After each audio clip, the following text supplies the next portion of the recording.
What was that? Trust me, you can tell the truth.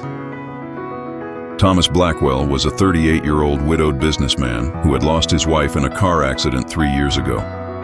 Since then, he lived dedicated only to work and his 7-year-old son, Oliver. The mansion that was once full of life now felt like a cold museum, until he hired Anna, a 32-year-old housekeeper, who brought some warmth back to that house. Anna was discreet, efficient, and had a special affection for Oliver. The boy had quickly become attached to her, and Thomas noticed how his son smiled more since she started working there. That Tuesday morning, Thomas was in his office when he heard a muffled cry coming from the kitchen. He ran there and found Anna holding her left arm with tears in her eyes, clearly trying to hide something. "Anna, what happened?" Are you okay? he asked, worried. "Everything's fine, Mr. Blackwell. I just hit my arm on the door." "It's nothing," she responded quickly, pulling the sleeve of her blue and white uniform to better cover her arm. But Thomas had seen it. A large purple bruise, clearly not recent, and what looked like fingerprints. "Anna, please let me see," he said gently but firmly. "It's nothing, sir. Please, I need to finish my work." "Anna," his voice was soft but concerned. "That wasn't from hitting the door, was it?" She lowered her eyes, her hands in yellow gloves trembling. For a long moment, silence hung heavy between them. "It's my husband," she finally whispered, her voice breaking. He doesn't like that I work. Says it's humiliating for him that his wife is a housekeeper. But I need the money. We have bills and he can't keep a job because he drinks too much." Thomas felt anger growing inside him. "Anna, how long has this been happening?" 3 years, she admitted, tears now flowing freely. "Since I lost my previous job and had to accept this one. He gets worse when he drinks. Sometimes it's not so bad. Sometimes..." She stopped, unable to continue. "Have you thought about leaving? About divorcing him?" Anna laughed bitterly. "With what money, Mr. Blackwell?"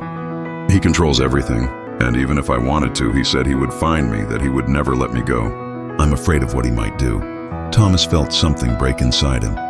This gentle woman, who cared for his son with such affection, who brought light to his home, was trapped in a nightmare.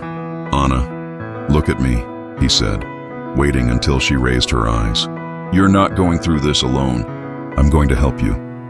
"Mr. Blackwell, I can't accept." "I'm not asking your permission," he interrupted gently. "I'm going to hire the best lawyers in the city. You'll have all the legal support necessary to divorce safely. I'll ensure you have protection, that he can't get near you, and you won't lose your job or income during this process." "Why?" Anna asked, confused. "Why would you do this for me? I'm just your employee." Thomas hesitated, realizing for the first time the truth he had been avoiding. "Because you're not just an employee, Anna. You brought life back to this house. You care for my son as if he were yours, and I care about you. I can't stand here knowing you're suffering and do nothing." The weeks that followed were intense.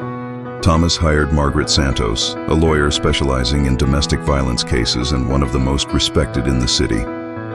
He arranged a restraining order, ensured Anna had a safe place to stay, an apartment near the mansion that he discreetly paid for. Anna's husband, Roberto, tried everything. Threats, emotional blackmail, even tried to show up at the mansion, but the security Thomas had hired stopped him.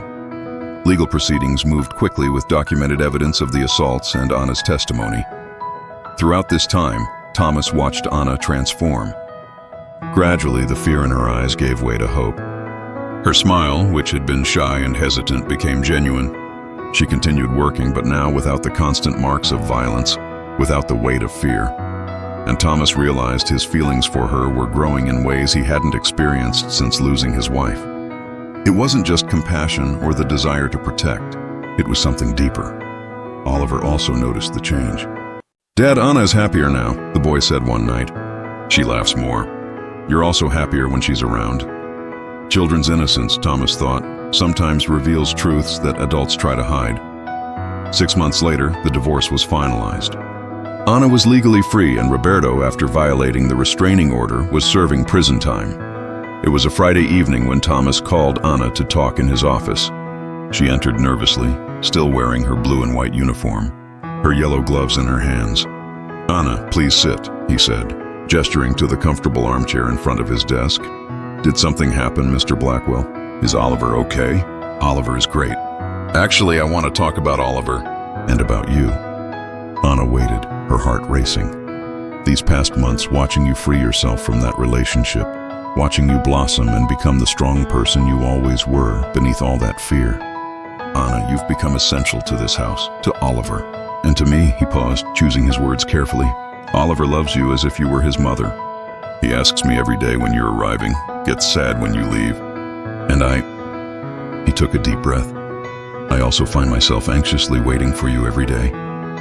Mr. Blackwell, Thomas, please call me Thomas. Thomas, she repeated softly, the name sounding different on her lips. You saved me. You gave me my life back. I don't know how to thank you. I don't want your gratitude, Anna. I want to propose something. I know it might seem too soon, and you have every right to refuse. But I want you to consider coming to live here, at the mansion, not as an employee, but as part of the family. Anna looked at him surprised. Oliver needs a constant maternal figure, Thomas continued. And I need someone who makes this house feel like a home again. Someone who makes me want to come home at the end of the day. Anna, I've fallen in love with you, with your strength, your kindness, the way you care for my son. I'm not asking you to make a decision about us now, but come live here. Let us care for you the way you care for us. Tears ran down Anna's face, but this time they were tears of joy, not pain. I've fallen in love with you too, she confessed. I tried not to fall in love, told myself it was impossible, that you were out of my reach. But Thomas, you showed me what it's like to be treated with respect, with kindness. You gave me back my freedom. And yes, I want to stay. I want to be part of this family. I want to care for Oliver as if he were my son. And I want to discover what can grow between us. Thomas stood and walked to her, extending his hand to help her stand. When she stood up, he gently held her face in his hands. I'll never let anyone hurt you again, he promised. You're safe here. You're valued here. You're loved here. And for the first time in years, Anna felt she had finally found her true home. Did you like this story? Then like and follow the channel for more stories like this.